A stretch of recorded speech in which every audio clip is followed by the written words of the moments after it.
Good morning, social studies students.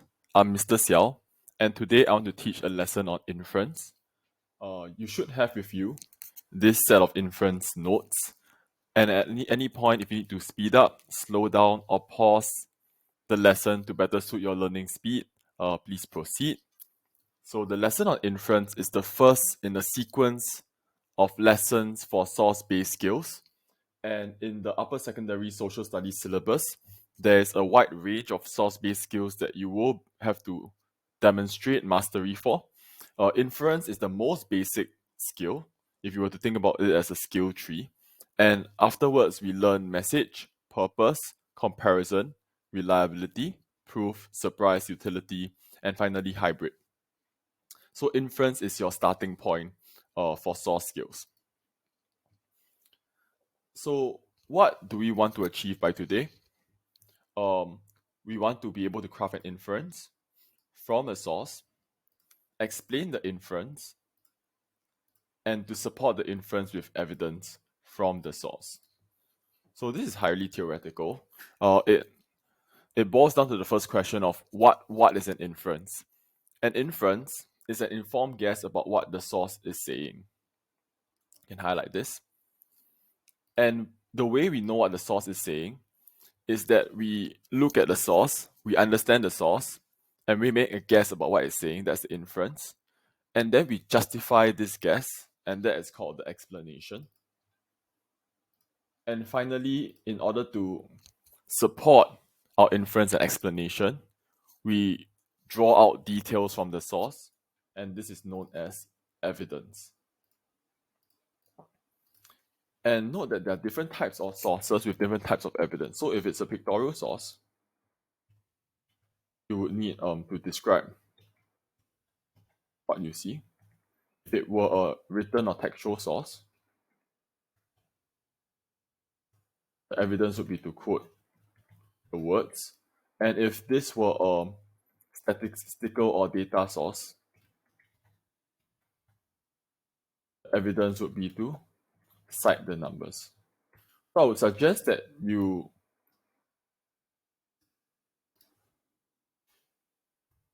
perhaps write these three types of commonly seen sources and their evidence, their corresponding evidential requirements at the side of your notes, because this will be very helpful when we see the range of different sources that we have to interpret and make inferences about.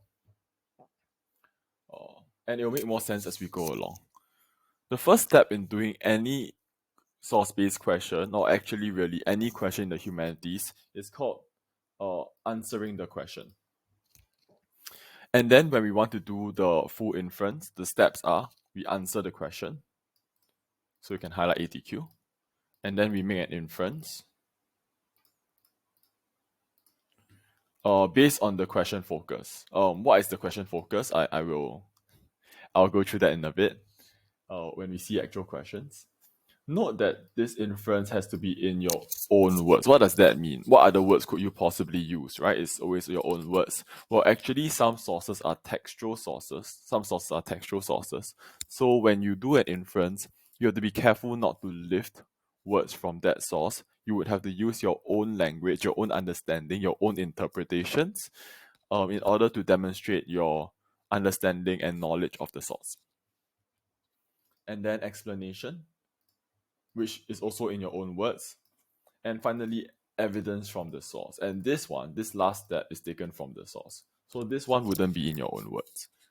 So the 4 steps to inference: ATQ, infer, explain, give evidence.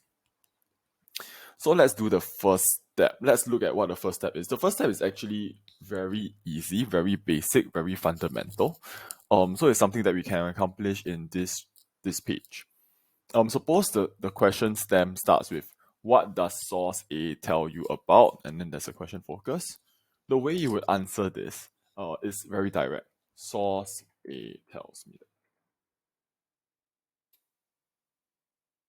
Can you try the next 2 question stem prompts on your own? And I believe that you have seen the solutions. What can you infer from source B about? I can infer. What can you learn from source C? About I can learn from source C. So just to be a bit more technical, tell you, infer, learn. These are what are known as command words. So when you see command words like this, you respond using the same command word, and that's how you know you have addressed the question's demand. What does source A tell you? Source A tells me. What can you infer from source B? So I can infer from source B. What can you learn from source C? I can learn from source C. Just mirror and respond to the question stem exactly as they present it to you, and you have started to answer the question. That is a very fundamental, but it's quite important. Why? Because when we have this good habit of answering the question, we will not fall into later traps of missing the command word, and those traps can be very costly. Especially for the comparison skill, you can be dropped to 0 marks. So with that in mind, with that grim warning in mind, let's go to the second page. So any source-based case study or practice typically starts with an anchor question or topic. So can we write next to here this anchor question or topic? So an anchor question or topic is something that summarizes and organizes the whole set of sources that have been curated uh, and taken for the purposes of your source-based case study practice. Whenever you are in doubt about what the sources mean, you can always refer back to the anchor question to think about what the sources can tell you in relation to this topic. So then there's some background information. Background information gives you more knowledge about a topic in case you come in totally blank. So we are talking about national service. It's a form of conscription.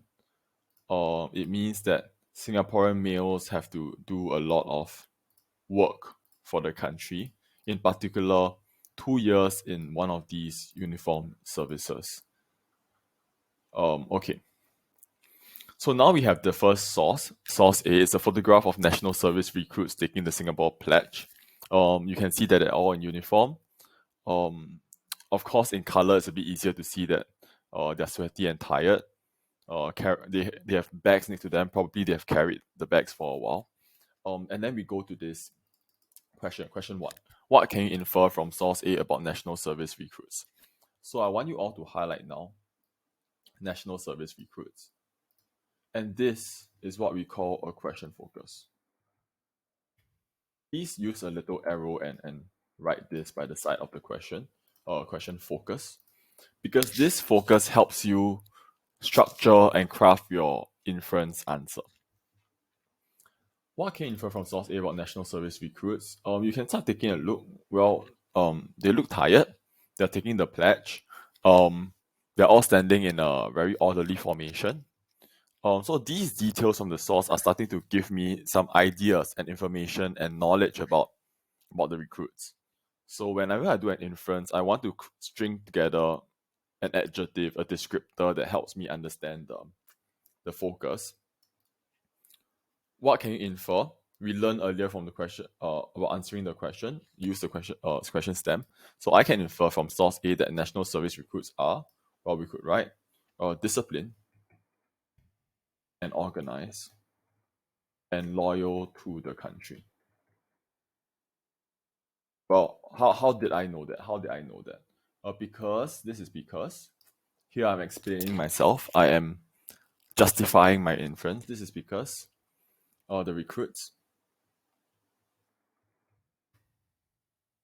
are able to stand to stand and carry out stand in neat formations with and carry out their duties despite being exhausted or tired and tired. This is evident from source A, which shows um, the recruits in full uniform taking the national pledge. after their exercise with heavy bags or few packs. So this is a full inference answer. Um, of course, I did it a bit faster than I think you would have done because it's your first time doing inference. The key things to take away from what I just did is firstly, I followed the steps: ATQ, inference, explain, evidence. Secondly, I used the question focus to make the inference. And then I explain this inference. Oh, I know they're disciplined and organized and loyal because they are able to stand in need formations. They're able to carry out their national duties despite being exhausted and tired. So must be loyal and disciplined.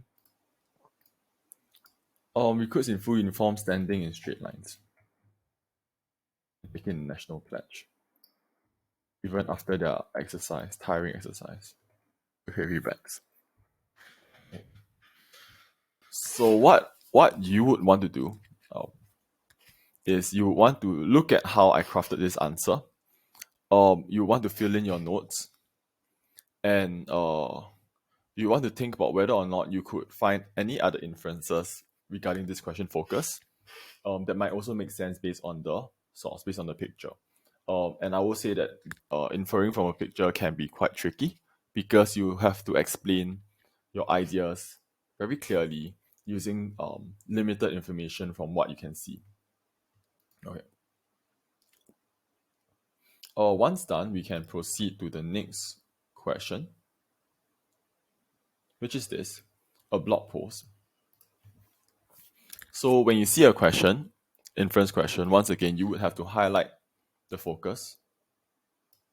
You want to label it question focus. Now, for this question, notice that there's the word impact. So whenever you see the word impact, the immediate things that come to mind are positive and negative. Things can have a positive or negative impact or both.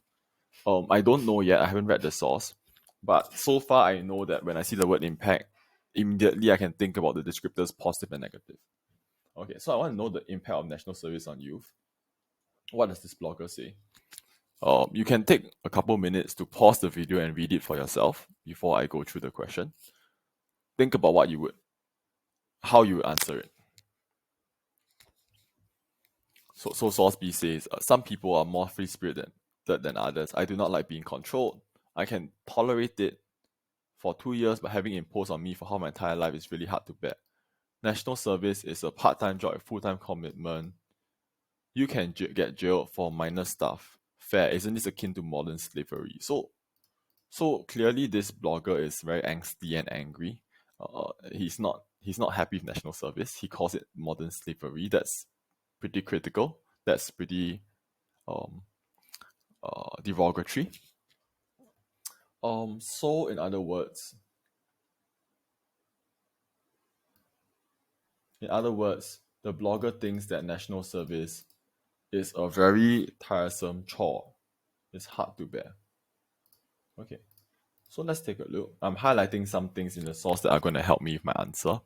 And for those of you who have figured it out, the things I'm highlighting will eventually be my evidence.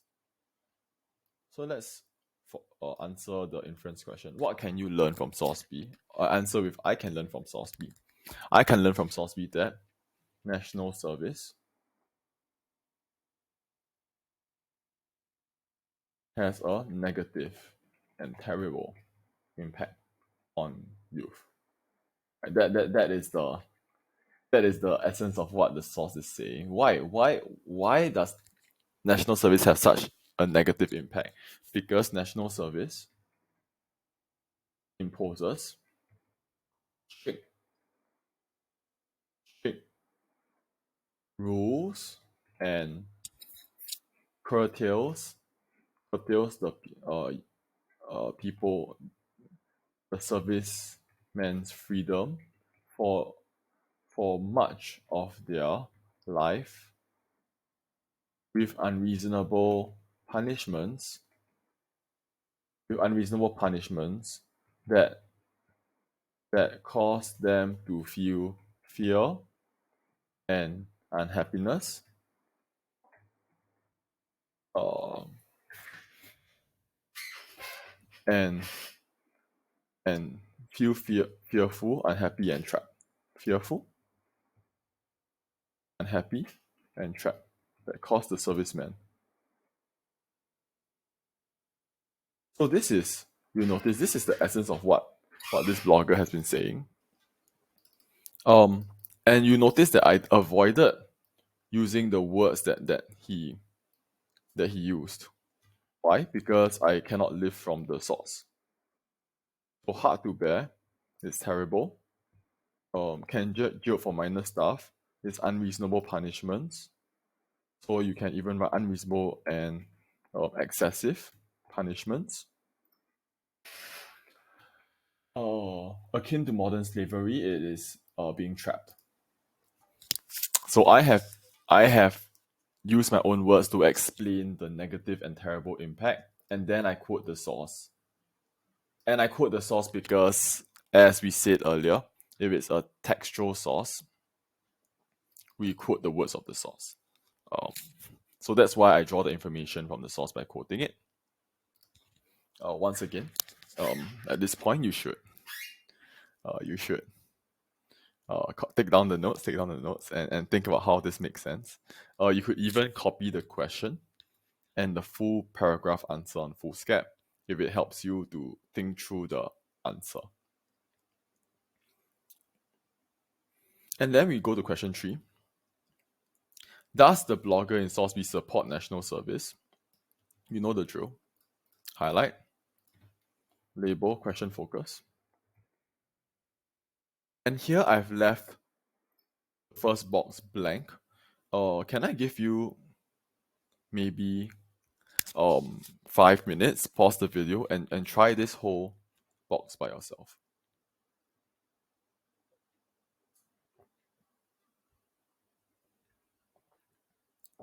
And I hope you tried it, because thinking it through on your own, getting stuck, that will help you learn. Making mistakes is the best way to learn, or getting stuck on problems.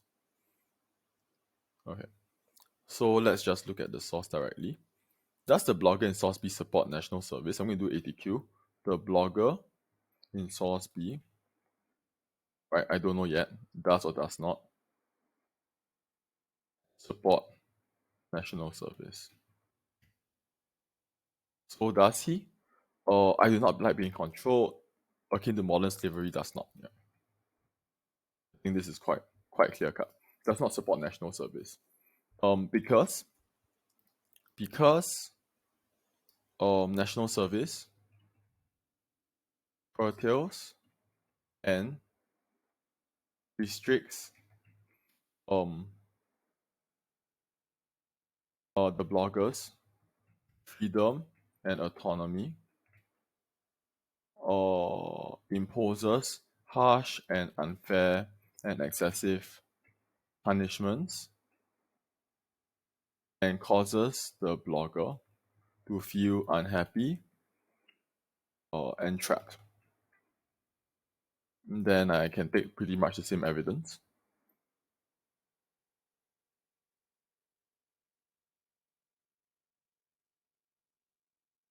Oh, I forgot the half the life part, which is about freedom and autonomy for long periods. I really have captured almost every element of this blogger's complaint in my own words. That is something that you do have to practice and get good at over time. So since I have this answer, you might have a slightly different answer. It's fine. Please copy down or take down any elements of my explanation or evidence that you may have missed out. And a word of caution, when we draw evidence, notice that I've drawn evidence from maybe less than half the source. Never draw the whole source as evidence. You might think that, oh, I just copy the whole source, then I surely get it right. It's the opposite. The moment I see you taking more than 90% of the source as evidence, I know you have no clue what you're doing. So I'm gonna drop the mark. I'm not gonna give you the evidence mark. So always select the most relevant sentences or phrases or parts of the source as evidence, and you can use these like ellipses, this dot dot dot, to demonstrate that there are things between these lines you quoted that you didn't choose. And that's fine. Okay. Um. Okay. Now we are in the next source, source C. This is a picture again. Recall that for a picture source, we describe what we see as evidence. This is a cartoon about recruits in basic military training by local artist Fabian Chan. So what's the artist saying? Well, we have two pictures. This one's labeled expectations. He looks like a very intelligent, smart, well-equipped soldier. Looks very professional. In reality, you have this shaved head recruit holding a broom with a dustpan and sweeping and looking very frustrated, looking very unfulfilled. So this artist is also quite critical, in particular of basic military training. I think the point he's making is that you think that you're gonna do some sort of cool rifle and military stuff, but really what you're just doing is sweeping the bunk in your admin T. Okay, and this one is yet another interesting twist on inference. What is the attitude of the artist? So when you see the word attitude, okay, there are a range of words that will have to come to mind. So you can write positive, negative, similar to impact. Positive and negative attitude is also a very common way to answer the attitude question. But also, can I give you another two words, supportive or critical? A supportive attitude, a critical attitude.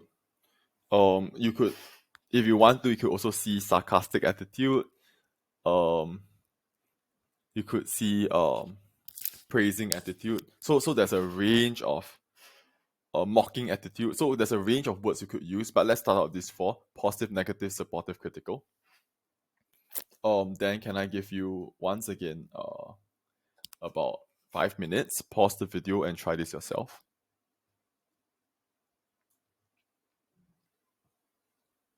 And I hope you have done so. So I'm gonna go through it. So the attitude of the artist towards national service is, I think in this case it's quite clear, it's negative and critical. Why? This is because the recruits in basic training are not given proper military training and guidance to turn them into effective soldiers. Instead, the recruits are made to do simple, repetitive chores, which simple, repetitive chores that do not improve their capabilities. I think this is a good explanation of the negative attitude, expectation, and reality. Notice that I haven't used the word expectation and reality. And at this point, I think you can guess why I have consciously avoided these two words, because they're going to feature in my evidence. This is evidence from Saucy, which shows a well-trained soldier and well-trained soldier dressed in full military gear and with a rifle, labeled expectations, and and a an unhappy looking recruit sweeping the floor with broom and dustpan, labeled reality. Because these are coming in my evidence, so I'm not going to use it in my explanation. My explanation is using my own words. Pause the video if you need to, and copy down the answers that you have missed out. Oh, and I think some of you may have realized, I just realized, I didn't highlight the focus.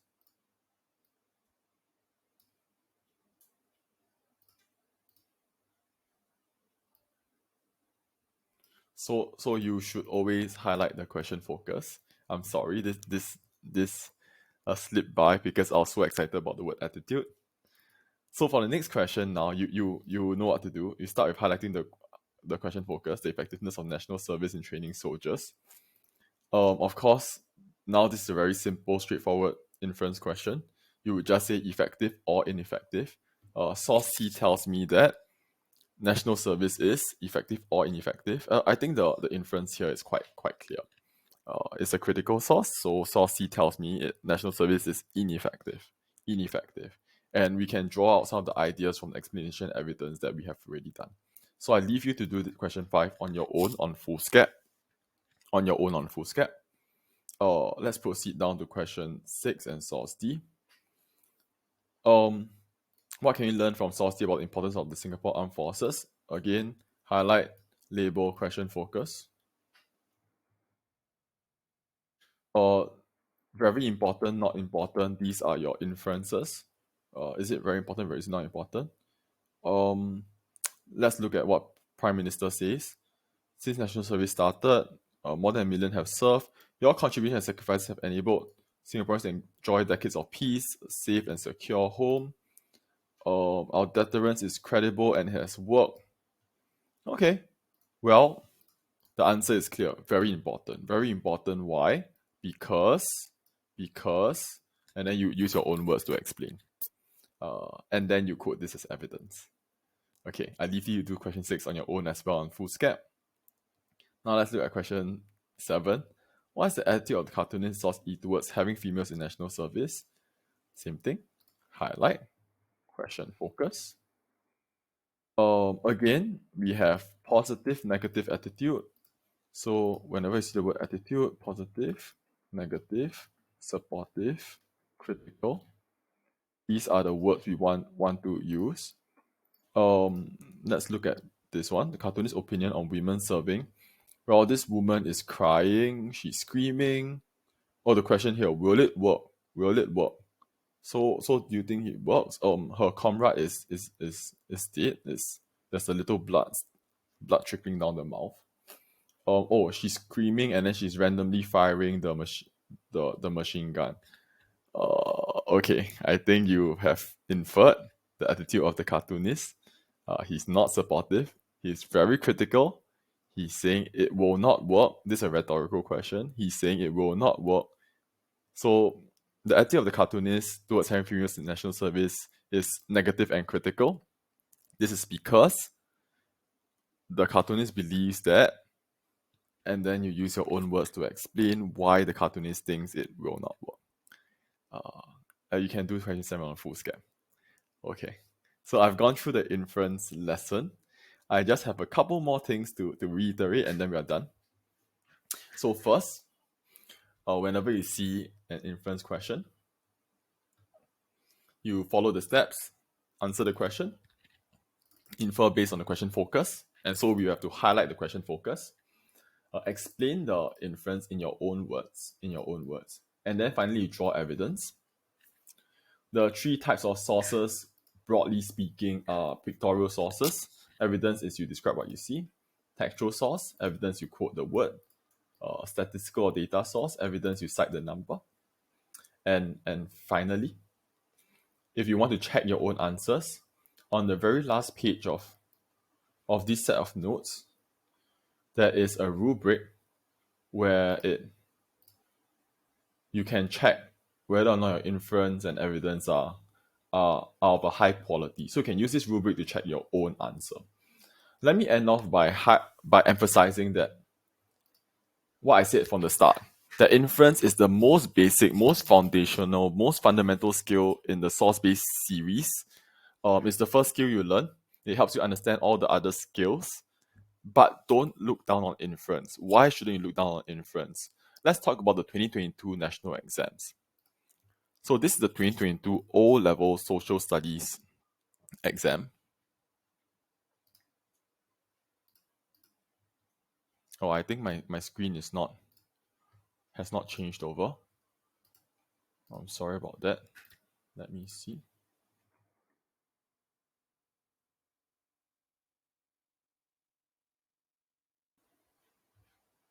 Okay, never mind. I'm just going to upload it directly right now.